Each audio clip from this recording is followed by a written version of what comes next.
Hi, and thank you for tuning in to Noire Histoire. I'm Natasha, and in this episode, I'll be discussing Take My Hand. Take My Hand by Dolen Perkins-Valdez tells the story of a recently graduated nurse who learns about an unethical medical program and becomes a whistleblower. The year is 1973, and determined to step out from her empty father's shadow, Sybil Townsend has found her first job as a nurse at a local community clinic rather than her father's practice. Hoping to make a difference, Sybil welcomes the opportunity to provide family planning advice and resources to her patients.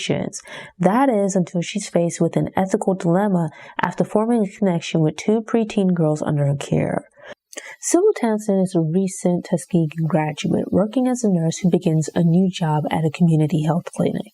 She sees patients in the office, but also goes out into the community to see patients at home.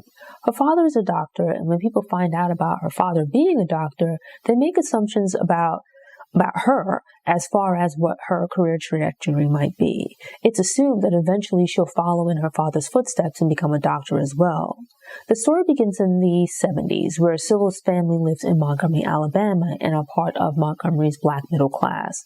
By this point in the 70s, we've moved to the civil rights movement, where Sybil was born at the time, but would have been a small child to a young teenager. It's now 1973. She's 23 years old and still living at home, but making her foray into the world.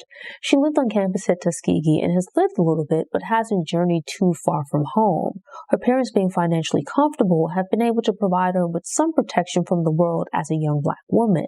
She's now fully venturing out, or starting to take more independent steps on her own, and seeing a bit more of the world beyond the limited views previously allowed by her parents. The community clinic is geared towards providing care for women and girls of the local community in the immediate area, but also in the nearby suburban and rural areas, especially those who are poor or lower income. The clinic provides family planning, and as part of that, birth control and also sterilization. Two of Sybil's patients are siblings who live out in the country, which is not geographically far, as it's really just a few miles outside of town, but the lack of opportunities and thus differing income levels broaden the distance. The siblings are Erica and India Williams, respectively 13 and 11-year-old sisters. They live out in the country with their grandmother, Mrs. Williams, and their father, Mason, as their mother has passed away a few years before from breast cancer. When Sybil arrives at their address, she finds that there's a pretty decent house out front with trucks in the driveway. It looks like a comfortable place, but she comes to realize that that's like the home of the white residents, right? And actually the home that she's looking for, the home of the patients that she's looking for, is out back. It's what can be best described as a shack. Mason's the only one that works, and pretty much the job that he does is kind of like an updated version of sharecropping, where in exchange for living in what's basically a shack at the back of this house, he works for the family that owns the property doing farm work.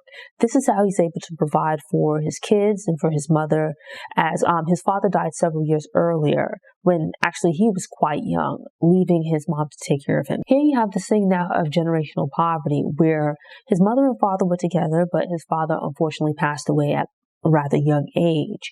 Mason's father did the same kind of work that he does, and once he got old enough, he followed in his dad's footsteps. Before his wife's passing, between the two of them, they were able to put together somewhat of a reasonably comfortable life.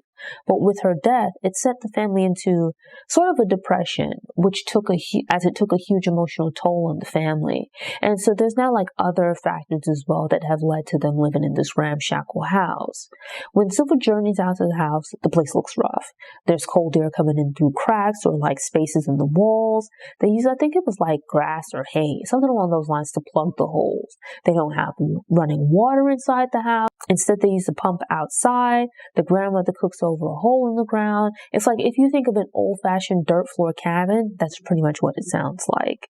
They don't have the amenities that most people would have had in even the 70s. There's certainly some hygiene and cleanliness issues as well, as when Sybil first arrives, the house is in disarray. It smells musty. The two girls are unkempt. They don't look as though they've had a bath in a while. Now, granted, I will say overall I enjoyed the story, but at the same time, I felt there were some flaws, things that I raised an eyebrow at, because I felt it veered into being a bit melodramatic and unbelievable. In this case, she finds out there's like a pump or some other water source outside. The kids live out in the country, and at this time, Mason's work vehicle is having some issues, so he doesn't have a vehicle to be able to drive them back and forth to school. So the kids aren't going to school consistently. and the grandmother isn't working at this time. So basically, they're home all day, excluding Mason. So they're home all day. You have water nearby. I think even if your clothes are maybe not the best, you would still take a bath. I have family in the Caribbean. I've been to the Caribbean and seen people that are poor. And it's like, you might not be in the latest fashions, right? But you still take a bath of some sort. Some of the stuff felt like, putting 20 on 10 to drive a point. But, I get it. Sybil is at the house to administer birth control to these girls, which immediately gave me pause because before going out to the house, she would have read in the file that these two sisters were 11 and 13 years old. A young lady could be menstruating at that age, so that's not out of the norm. But I would ask questions as to why would they be given birth control at that age. I assume that most boys and girls at that age are not sexually active, and those that are would be the outliers. Most teens in general are just not at the point in their life where they're financially, emotionally, mentally, or physically stable enough to raise a child. If a pregnancy occurs, then fine, you deal with it, but it's not like the best circumstances. Yet there's a difference between, say, an 18, 19-year-old being pregnant versus a 13 or 14-year-old. Pretty much anyone under the age of 15. When a pregnant teen is very young, I automatically have questions about who fathered the child. Because when a 12 or 13-year-old girl becomes pregnant, I am less inclined to believe that the father is also a 12 or 13-year-old boy. Not saying it's impossible, but more likely that the father is older. An older teen might have a boyfriend or something along those lines. It's a different situation. I don't think most people are sexually active at 12 or 13. And more often than not, unfortunately, when they've already had sexual contact at that age, it's typically not with someone of their age. Quite often, it's someone that's a few years, if not several years older than them. In situations like that, I have questions as far as who fathered this child? At that point, you start looking around and it's like, I want the name of every and any male that has had contact with this child and might be the father of this kid. Looking at their file and you see that you're going out to give birth control shots to an 11 or 13-year-old, there should be questions. But playing devil's advocate, it's very important to note that Sybil is herself just 23 years old, fresh out of college, a little bit naive and sheltered. I could see and understand her not really wanting to rock the boat in this new position. First, it's a very regimented place, which she witnesses on her first day on the job. When she arrives as a clinical nurse who oversees the clinic, and she is a taskmaster. She's very strict about their uniforms, the length of their nails, their grooming habits, etc. There's a cultural norm of respect for one's elders, even in a professional work environment. And it's completely believable that someone at that age, so recently out of college, might be less inclined to rock the boat or to ask questions, especially because there's a few instances early on in the book where she does ask questions at work about the hows and whys of things, and she's kind of shut down by the manager. So I could see why she might not immediately question why these girls are getting birth control shots at such a young age. She goes out to the house and meets the family, and for all intents, it sounds like a pretty depressing environment. Sure, they're poor, but there's more going on here. This isn't just a matter of them not having money, because you have people that don't have a lot of money, but they take pride in themselves. They take good care of themselves as best as they can. Their house might not be anything fancy, but they keep it clean and make do. During the initial meeting, Sybil gives them the shots as planned, but given their circumstances, she feels bad for them and decides that she wants to do more for them. At play here is also this concept of Sybil having a bit of a savior complex. In the past, I worked in a healthcare setting and also worked at a nonprofit where the staff were certainly doing good in the world. But I've found that sometimes when people have these kinds of jobs and roles where they do or provide some kind of service of this nature to the public, that they can develop a sort of God-type complex. I don't think there's a lot of ego on Sybil's part, but I do believe that to some degree I don't exactly know how to describe it, but there's this thing of, I'm doing good work, that makes me a good person. You might be well-intentioned, but there's kind of this overstepping of boundaries, which can easily veer into this thing of just not just helping, but I know what's best for you. We see that at play with a few characters here. Sybil oversteps in a sense because she's really just supposed to be there to lay eyes on the girls, see how they're doing, pretty much tend to their health, especially their reproductive health. To at least ensure the prevention of pregnancy. But upon meeting them and seeing their circumstances, she takes pity on them and ends up becoming more involved. She makes visits out to their home on her personal time. Aside from the visits that she's supposed to make, Sybil ends up taking the girls out to buy them new clothes into her house, where she gives them baths and cuts out the knots and matting in their hair, overall helping them get themselves together.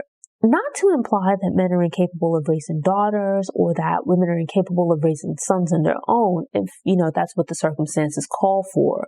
But I could see with Mason being wrapped up with work and struggling to keep a roof over their heads, he was completely on his own, right? Him not necessarily having the experience himself of being a young woman to provide guidance on not just an overview, but really the details of hygiene for a girl becoming a young woman. But with the grandmother being there, I didn't really understand that part. She's at home with the girls, and as a female with female children in the house, wouldn't you encourage them hey, you need to go outside and take a shower, right? Explain what they should do when menstruating. Now, granted, as this is the 70s and Mrs. Williams is likely in her 50s or 60s, she's grown. And so her methods from when she was a young woman might be a bit antiquated, right? There could be some basic hygiene lessons passed along, though. So I was a little bit surprised by that. Sybil does little things for them in hopes of improving and helping them in their lives. The place where they live is really dilapidated, as the guy that Mason works for is not maintaining the place. Given their circumstances, Sybil is able to help them get low-income government housing assistance, as well as a stable, better-paying job for Mason, which enables them to move into a new apartment in the city. It's not anything fancy, but it's theirs. It's more comfortable than the place that they've been living. And this change in environment also results in a transformation in them. At the old house, they kept the place in themselves untidy, but moving into this new environment, they might not have fancy things, but they keep the place clean. The kids keep themselves clean. In the midst of this, Sybil befriends one of the other new nurses, Alicia, and there's also a childhood friend, Ty, who is actually the child of her parents' friends, and thus she's known him all of her life. Between the three of them, they hang out, spend time together. Sybil and Ty have some past history, as unbeknownst to their parents, they dated while in college, and when she accidentally became pregnant, they felt that the best thing to do was to terminate the pregnancy. It's a secret that she's kept up to this point, with only her, Ty, and an older woman from her college knowing what took place. Part of why Sybil goes so above and beyond for the Williams sisters is that she feels some guilt about terminating her pregnancy. Her family's not ultra-religious, but they do attend church. In trying to help out these girls and try to take care of them, improve their lives, it's kind of her way of penance. In a sense, trying to right what she feels was the wrong of her having an abortion.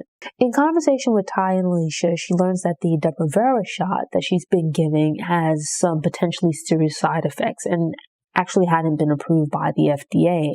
There's also some questionable things happening. They find that several government health agencies are administering the shot, but it's seemingly being targeted towards low-income women. Sybil begins to feel some discomfort with continuing to administer the shots to these girls, especially after having conversations with them and getting to know them better. She realizes that they are not and have never been sexually active. There's nothing so far that indicates that they have any interest in boys, and thus it seems entirely too young for them to be on birth control. I don't take issue with birth control, but not under these circumstances. Further complicating things is that Sybil realizes that neither Mason nor Mrs. Williams can read. You can think of the arrangement as, in exchange for receiving assistance from the government, the girls get these visits from nurses where they're basically given birth control. So basically, we'll give you some financial assistance, but you can't have children while you're receiving help. An adult woman who fully understands the potential risk of taking birth control shots should be free to do as she chooses.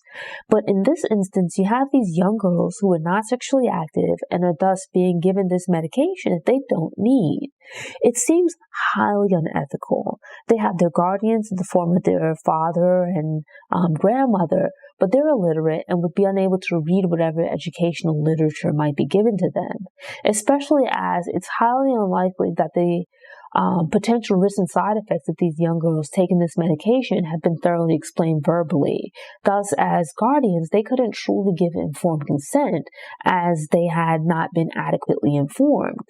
Upon realizing these ethical issues, Sybil decides to stop giving the girls the birth control shots. When she and Alicia shared this information with some of the other nurses at the clinic, they also decide to stop giving the shots, but some of them instead opt for giving their patients the pill.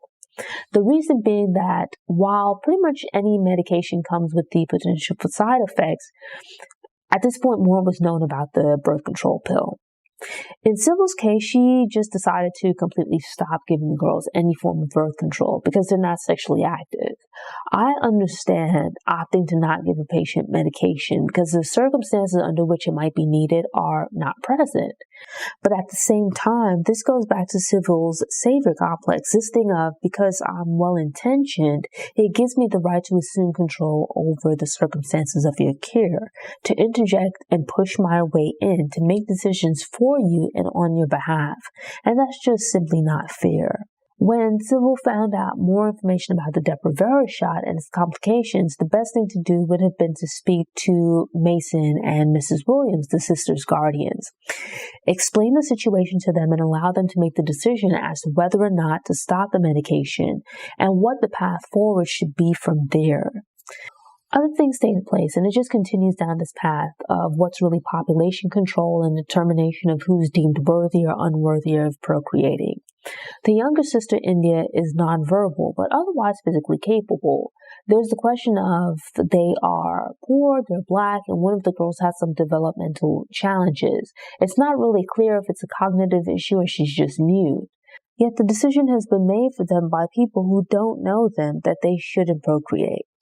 I don't want to get too into detail with other events that unfold in Take My Hand because there are some twists and turns that will allow you to better enjoy the book if you didn't know about them in advance. Take My Hand is a pretty good book, but I wouldn't say that it's perfect. I would give it maybe like 3.5 or 4 out of 5 stars. It's a work of historical fiction in the sense that this is a fictional story, but it does have some basis in real medical situations and court proceedings. The story takes place in 1973, which is just a year after the details of the Tuskegee experiment came to light. These situations were a very real thing in parts of America where in exchange for government assistance, women might be pressured into being put onto birth control, though in some instances it seemed more likely to be the pill or IUDs rather than the shot, right? And they might not have extended to abortions, but rather these types of pregnancy prevention type methods. The book reminded me of reading the book Killing the Black Body, where the author spent quite a bit of time speaking about birth control with regards to black women, with regards to poor women, and the mentally handicapped and disabled, and efforts by the government to control these women's reproductive rights and decisions. I remember having conflicted feelings, but ultimately coming around to seeing things the author's way. And as well as that discussion, right, it goes hand in hand with talking about government assistance, welfare, food stamps, those types of programs. This attempt to control the poor, to control the handicapped, to control the especially poor black handicapped in ways that society and government does not attempt to do with women who are middle income and up. This book is like a fictional counterpart and does a great job of using the Williams family as representation of these various issues. As part of the conversation is also the unfortunate reality that in the South for decades, at least in the 40s and 50s, as I'm not exactly sure when it began, that in addition to this sort of preventative birth control that black and low-income women were being coerced into, they were also in some instances forced into tubal ligations and other forms of sterilization. It's mentioned here in the book, but I previously knew about it from the story of Fannie Lou Hamer and the book Medical Apartheid. Hamer was one of many women who went into a hospital for some kind of minor medical procedure, only to wake up to find out that while they were under the doctor, took it upon themselves to sterilize them. It got to the point where it gained the nickname of a Mississippi appendectomy. Any kind of surgery or medical procedure has risks. The basic physiology of our bodies might be similar, But when it comes down to the individual, our bodies are different. How we react to anesthesia, how we react to pain medication, depending on whether like other ailments and conditioning of our body, right? Undergoing surgery can have certain risks for one person that are greater than or less than risk for another person, right? It's why surgery isn't a light undertaking. It's the reason that doctors explain or are supposed to explain the risks associated with the procedure. It's informed consent that before you give your consent for the procedure to take place, you have to be informed about the risk factors and what's going to take place, all these different kinds of things. So that way you can make a well-informed decision. But in going ahead and performing these kinds of procedures, right, and people, you're making the decision for them. You're taking away their control, their right to make decisions for their bodies. And that's highly unethical. There's no person living that should be able to sit in judgment or to have such power over another individual, especially an able-bodied person that's otherwise capable of making decisions for themselves. With all of that being said, it could have been a perfect book for me. With all of that being said, that's why I would give it 4 stars. It could have been a perfect book, but for a few circumstances. One of which is that I find it's a little melodramatic at points and feels kind of young adult. Now, granted, the main character, Sybil, is 23, and I guess at that point she'd still be considered a young adult. So maybe that might have like some influence over the dialogue and the writing style as far as how the character comes across, how she communicates. But at some point, the dialogue was a little bit ridiculous to me. But then I understood and felt it was a good touch, right? A good conversation starter to have this other story looming in the background, the secret of Sybil having had an abortion. It gives rise to an uneasy tension from the unspoken and unresolved situation between her and Ty. That storyline felt believable. But there's also another side story with her and this older guy that I just wasn't buying at all. It felt like an unnecessary distraction, and I wasn't here for it.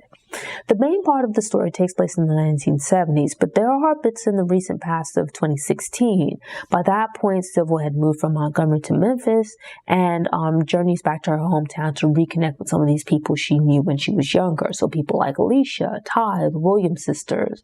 And because of this event, she's looking back over her life, and especially at this particular time in her life, trying to right what she feels were some wrongs. All in all, I felt it was a good book. Some of the moments were melodramatic, but I didn't dislike it. Aside from Take My Hand, Medical Apartheid, and Killing the Black Body, I think they all go hand in hand. The 3 books together are quite an experience, and I would look at them as they build on each other, although they're by different authors. I highly recommend Take My Hand for its fictionalized account of the conversations and discussions that take place in those other books, right, about government assistance, family planning, and women's reproductive health. You also have Sybil's mother, who has not exactly mental health issues, but very intense depression, as well as some emotional problems. This results in her and Sybil having a somewhat strained mother-daughter relationship. Take My Hand, through its various characters and symbols, interactions with female characters, you really get into it. It's a pretty creative way of discussing these various topics. And so with that, I highly recommend the book. Thanks for tuning in. Show notes are available on the Noire Histoire website via the link in the episode description. If you enjoyed this episode and want more book recommendations, subscribe to the channel, click the notification bell, and check out my book review playlist.